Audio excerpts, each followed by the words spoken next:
안녕하세요 여러분, Margot입니다. Hi everyone, it's Margot. Bonjour tout le monde, c'est Margot, j'espère que vous allez bien. Perso, moi ça va. Du coup, aujourd'hui on se retrouve pour un nouvel épisode et aujourd'hui je vais vous parler du drama japonais My Cuteness is About to Expire. Un drama du coup japonais, une fois de plus, hein. Je pense que voilà. Spécial TV Asahi de 9 épisodes et qui date de 2022. Voilà. Alors, en fait de base, je devais pas regarder ce drama. Je dois vous avouer que tout s'est fait vraiment au pif, c'était pas du tout prévu. Si vous me connaissez un petit peu, vous savez que parmi tous les pays dont je parle sur le podcast, je pense que ma plus grosse faiblesse, on va être honnête, ce sont les dramas japonais, c'est quasiment les dramas dont je parle le moins sur le podcast. Et il y a pas longtemps, parce que voilà, je devais partir en déplacement et tout, et je voulais trouver un petit drama pour genre combler 2 jours, quoi. Je voulais pas m'engager non plus dans un drama de 16 épisodes, 20 épisodes, 40 épisodes, ce genre de choses, je voulais vraiment un petit drama. Donc je me suis dit, vas-y, on va aller voir un petit peu dans la section japonaise qu'il y a. Et je sais pas pourquoi, j'ai vu celui-là, et je me suis dit, ah mais je crois que j'ai vu des extraits sur Instagram une ou deux fois, et je me suis dit, vas-y, on clique dessus, on verra, c'est juste là pour faire la soirée, demain je pars, on verra. Si ça me plaît pas, c'est pas grave. Et j'ai adoré. Alors que quand j'avais vu l'extrait sur Instagram, j'étais en mode ouais, non, oui, bon, ok, mais non, je pense pas. Enfin voilà, next quoi. Et franchement, j'ai adoré ce drama. Je suis accro. Et franchement, énorme coup de cœur sur ce drama-là. J'ai adoré. Alors que, je sais pas. En fait, je sais pas pourquoi je l'aime. Mais je pense si je sais pourquoi je l'aime en fait. Je sais pourquoi je l'aime. Mais en tout cas, je l'ai adoré. Vraiment un très bon drama. Je vous le recommande à 200%. Franchement, un gros kiff. J'aurais jamais pensé l'aimer. Franchement, je vais être honnête. Hein. Mais j'ai trop aimé. Vraiment. Pourtant, les acteurs comme ça, juste sur une affiche, je suis en mode non. Mais en fait, il faut regarder le drama et les regarder jouer, surtout l'acteur principal masculin, pour commencer à apprécier. Vraiment, là, tu vas te dire ah d'accord, ok, je comprends maintenant. Ok, j'ai compris. Donc voilà. Allez, on peut directement enchaîner sur les acteurs. Alors du coup, en acteurs principaux, nous avons Ryosuke Yamada. Alors moi, je le connais pas, mais je vois d'ailleurs qu'il a fait pas mal de films, de dramas. Ouais, il a pas mal fait de choses. Hein. The Killer Inside, en drama 2022, ça me dit rien du tout. Faudra peut-être que j'aille voir ça. C'est un taureau, pour ceux que ça intéresse. Voilà, je pose ça là. Excusez-moi, je me fais toujours plaisir. Voilà, donc Ryosuke Yamada. Et ensuite, Kyoko Yoshine. Pareil, elle, je la connais pas. En drama, elle a fait The Old Dog New Tricks 2022. Donc voilà, je les connaissais pas personnellement, c'était pas des acteurs que je connaissais, en tout cas il y a pas de drama. Bon après, je peux pas non plus le dire, je suis désolée, je regarde pas énormément de dramas japonais, donc voilà, c'est peut-être pour ça aussi que je les connais pas, genre mes dramas japonais ça s'arrête à Alice in Borderland, An Incredible Case of Love, Why I Dress Up for Love et basta quoi. Et aussi Atsukoi. Donc c'est peut-être pour ça. Donc voilà, ce sont nos deux acteurs principaux. Après je pense que si jamais vous regardez vraiment des dramas japonais depuis très longtemps, vous allez reconnaître pas mal de têtes à mon avis. Je pense, je suis pas sûre, mais je suppose.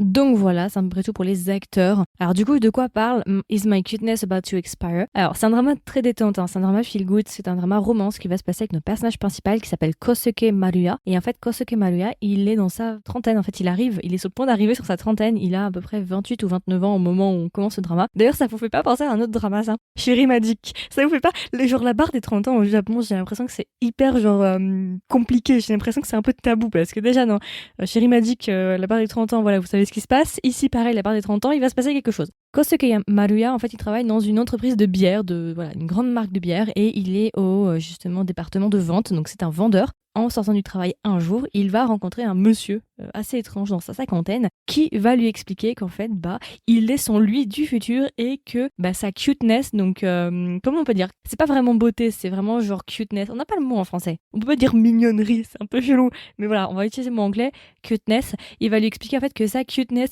va bientôt disparaître, va bientôt expirer. Le monsieur qui se prétend être son lui du futur, c'est un vieux monsieur, donc il est pas forcément très waouh quoi. Il est un vieux monsieur basique quoi, donc il est pas non plus hyper beau, c'est pas du tout, c'est totalement le contraire en fait de Kosuke Maruya, qui lui est vraiment très beau, très attractif, très attractif, ça c'est le mot en français ça, très beau, très mignon, voilà, il correspond au standard de beauté au Japon, ok, des acteurs, voilà, des mannequins, toi-même tu sais, et de l'autre côté, son lui du futur, il est tout l'opposé en fait, il est juste quelqu'un de lambda quoi. Et en gros, son lui du futur va lui dire écoute, dans quelques mois, tu n'as presque plus beaucoup de temps, ta cuteness, en fait, elle va expirer et tu vas commencer à décrépir et à aller. La courbe, elle va commencer à s'inverser et tu seras plus aussi beau et tu vas perdre un petit peu ta beauté et ton charme que tu as eu jusqu'à présent et dont tu as pu profiter jusqu'à présent. Et à partir de là, justement, Kosuke Maruya, il va un peu paniquer, il va commencer à flipper. Alors au début, il va pas le croire, il va dire non, mais c'est qui ce monsieur et tout, ça peut pas être moi, machin. Et au fur et à mesure, il va se rendre compte qu'en fait, oui, c'est bien son lui du futur et il va commencer à tout faire en fait pour inverser entre guillemets la malédiction, c'est pas vraiment une malédiction, mais vous avez compris quoi. C'est d'inverser ça et de garder sa beauté. Et l'autre côté, ce qui va se passer, c'est que au moment justement où il va commencer à avoir cette nouvelle-là de son lui du futur, et en fait, il va se rendre compte que effectivement, son charme ne fait plus autant effet qu'avant. Il va constater qu'avant, il arrivait à avoir très facilement ce qu'il voulait. C'est d'ailleurs pour ça qu'il a une très très bonne carrière aussi. Il a pu justement profiter de son côté cute pour justement être apprécié des autres, pour faire des ventes et ce genre de choses. Et justement, à partir du moment où son lui du futur va lui dire attention, t'es sur le point d'être de périmer, je sais pas si on peut dire ça comme ça. Et les choses vont commencer un petit peu à aller pour le plus mal en fait dans son travail. Et au même moment, ce qui va se passer, c'est qu'il y a deux nouveaux employés qui vont être embauchés justement dans son département, et il va se retrouver à travailler avec Izumi Sanada, qui est une jeune femme qui vient d'être transférée au département de vente, et elle est tout l'opposé en fait de Kosuke Maruya. Kosuke Maruya, il est très jovial, enjoué, il parle avec tout le monde, il est très sociable, et d'autre côté, on a Izumi Sanada qui est tout l'inverse en fait, elle est totalement inexpressive, elle est assez distante comme ça, elle n'a pas beaucoup d'expression, elle parle pas beaucoup, et elle est toujours assez formelle, et voilà. Et du coup, c'est les deux opposés, et ils vont se retrouver justement à travailler ensemble, et je vous en dis pas trop, mais on va dire qu'une romance va commencer à naître entre les deux. Voilà, je n'en dirai pas plus, je vous laisserai regarder le drama, c'est un très très bon drama. Je peux directement enchaîner sur mon avis général, point positif, point négatif. Alors point positif, moi en fait la raison pour laquelle j'ai aimé le drama principalement, on va être honnête, c'est pour Kosuke Maruya, l'acteur qui joue Kosuke Maruya et donc qui est Ryosuke Yamada. C'est vraiment pour lui que j'ai continué le drama et que j'ai apprécié le drama. En fait comme ça quand tu le regardes tu dis ok c'est un petit gars mignon, voilà il est cute, petite coiffure machin et tout, voilà make-up, coiffure, tac tac tac, il est mignon, ok qu'est-ce qu'il y a de plus. Et en fait c'est bien au-delà juste d'un gars mignon qui va jouer, un gars qui est beau, qui est attirant, qui correspond au standard un peu des gars cute au Japon. C'est bien plus que ça en fait parce que cet acteur est hilarant. Il a une manière de jouer qui est juste hilarante et ça je m'y attendais pas en fait. Quand tu le vois comme ça tu penses juste bon ok c'est un acteur un peu idol sur les bords, tu vois qui a un petit peu un physique un peu idol et ça va s'arrêter là et ça va pas aller plus loin que ça. Et en fait pas du tout. Et c'est ça, il cache très très bien son jeu parce que vraiment il est hilarant. T'as des scènes qui m'ont fait juste hurler et en fait dans l'absurdité, enfin pas dans l'absurdité mais dans la manière de jouer, ça me fait beaucoup penser à Absolute BL. Je sais pas si vous avez vu le drama mais pour ceux qui ont vu le drama d'Absolute BL, je pense que vous voyez à quoi je fais allusion, genre ces scènes soudaines où genre le personnage va commencer à hurler ou à faire des trucs complètement what the fuck ou genre de choses. Vous voyez ce côté un peu absurde, cet humour un peu silencieux ou parfois justement très bruyant qu'a l'acteur principal dans Absolute BL, en fait vous le retrouvez un petit peu ici. Alors il est pas non plus en train de hurler toutes les 3 secondes, je vous rassure, mais je sais pas, j'ai pas pu m'empêcher de faire un rapprochement avec Absolute BL à certains moments parce que c'était juste hilarant, cet acteur est très drôle et ça je ne le savais pas quand j'ai commencé. Je pensais vraiment que ça allait être une romance très simple, un peu romance cosy et tout, et en fait pas du tout, c'était beaucoup plus drôle que ce que je pensais et vraiment je t'explique. J'ai regardé les 7 premiers épisodes quand j'étais chez moi, donc je pouvais rire comme je voulais, comme un veau là, vas-y je pouvais rire, je pouvais hurler. Mais les 3 derniers épisodes, j'étais pas chez moi, d'accord, j'étais pas chez moi, donc je voulais hurler de rire, mais je pouvais pas, donc j'étais obligée de me retenir, genre je mettais ma main sur ma bouche pour essayer de me retenir, limite j'avais l'oreiller devant ma bouche pour pas hurler, parce que vraiment j'étais mort de rire, j'étais obligée de rire en silence, mais c'était horrible. Et donc non, c'est très très drôle, franchement j'ai passé un super bon moment, c'est un drama de ouf. L'histoire est assez intéressante, je veux dire, c'est assez sympa, c'est drôle. En plus, ce que j'aime bien, c'est que les rôles sont assez inversés parce que du coup, là, c'est un gars qui prend très soin de lui, qui va commencer à mettre des face masks, à acheter des noix de cajou parce que les noix de cajou, c'est antioxydant. Enfin, vous voyez, généralement, ce genre de traits-là, justement, faire très attention à son visage, à sa peau, machin, c'est des traits.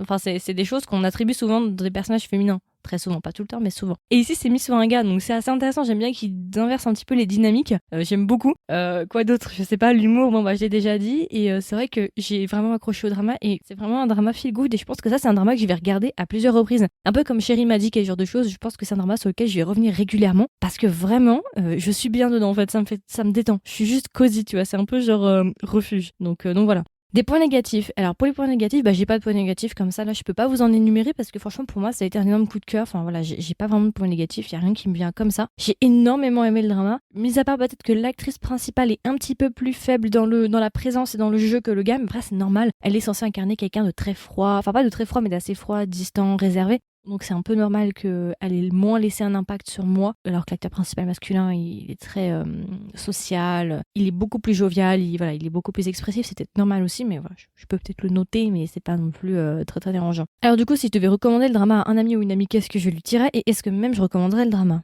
Alors oui, clairement, je le recommande, il n'y a même pas hésité. Je pense que c'est un des meilleurs... Non, en fait, c'est... Attendez, parce que je vais pas dire de bêtises là, je commence à m'engager un peu trop là. Je vais la jouer sûre, je vais dire c'est un des meilleurs dramas japonais de 2022 sans aucune hésitation, et c'est un des meilleurs dramas japonais que moi j'ai pu voir jusqu'à présent. Après, vous savez que moi j'en ai pas non plus regardé énormément. Par contre, j'en ai drop beaucoup des dramas japonais, et celui-là fait partie de ma liste de survivants. Il y a eu Hatsukoi en 2022 qui est aussi un très très bon drama. Donc non, franchement, un des meilleurs dramas japonais que je connaisse. Vraiment très très bon drama japonais, j'ai adoré. Vous me connaissez, vous savez que je suis compliquée pour les dramas japonais. Donc très très bon drama japonais, si vous cherchez un bon drama japonais de qualité, allez-y parce que vraiment c'est de la pépite. Pour la romance était vraiment sympa, j'ai beaucoup aimé. On pourrait penser comme ça que ça fonctionnerait pas, et ça fonctionne. Pour l'acteur principal masculin, qui est vraiment hilarant, qui a aussi beaucoup de charme. Au début, quand je le regardais premier épisode, j'étais pas spécialement voilà, et plus je le regarde en fait, et plus je l'apprécie. Il a énormément de charme, je trouve en tout cas. Alors que de base, physiquement c'est pas mon style, tu vois, je serais pas voilà, c'est pas mon délire, mais il a un truc, et justement son aspect un peu et son humour aussi. Pour moi, c'est juste le top du top. Et j'aime bien aussi l'environnement office. Si vous aimez bien les office romances, tout ce qui se passe dans le milieu du travail, un peu à la Chérie Magique, mais la Chérie Magique c'est du BL, donc on va le mettre de côté. Si vous aimez bien ça, allez-y parce que franchement c'est un très très très très bon drama. Alors du coup, si je devais donner une note sur 20 au drama, combien est-ce que je lui mettrais ? Je lui mettrais 17,5 sur 20. Voilà. Très très bon drama. Un des meilleurs dramas de 2022. D'ailleurs, je l'ai rajouté à ma liste de ma partie 4 des meilleurs dramas de 2022. Il est rentré dedans. Donc vraiment, excellent drama. J'ai passé un super moment. Je pense le re-regarder dès que j'aurai un petit peu de temps. Mais là, cette sortie, c'est un peu tendu. Mais il est dans ma liste à revoir, clairement. Ouais. Non, franchement, pépite, je l'ai adoré et je vous le recommande à 200%. Allez-y parce que franchement, ça vaut le coup. Même si comme ça, vous aimez pas les acteurs, n'hésitez pas à y aller. Parce que vraiment, il y a de l'humour, il y a tout ce qu'il faut, l'acteur est vraiment bon, donc voilà. Donc voilà, je pense que c'est tout. Du coup, c'était ma version courte, ma version de présentation sur le drama My Cuteness is About to Expire. J'espère que ça vous a plu, j'espère que ça vous a intéressé. Comme d'habitude, n'hésitez pas à me donner vos retours. Est-ce que vous l'avez vu ? Si vous l'avez vu, qu'est-ce que vous en avez pensé ? Je sais qu'il a été quand même assez populaire dans la communauté un peu J-drama, j'ai envie de dire ça comme ça. Mais je sais qu'il a pas non plus réussi à transpercer la barrière en fait. J'ai l'impression que les gens par exemple qui regardent des K-dramas ou qui regardent Dramatai, ils en ont pas forcément entendu parler. Il a pas réussi à passer cette barrière-là de la communauté J-drama en fait. Donc c'est un peu dommage. C'est pour ça que j'en parle aussi. Donc n'hésitez pas à me donner vos retours. Si vous l'avez pas vu, est-ce que vous avez envie de le regarder, ce qui vous donne envie, ou est-ce qu'au contraire vous allez le passer et pas le regarder ? Ça m'intéresserait de savoir. Et puis voilà, écoutez, je vous souhaite une agréable journée ou une agréable soirée, et je vous dis à la prochaine pour un nouvel épisode. Bye bye.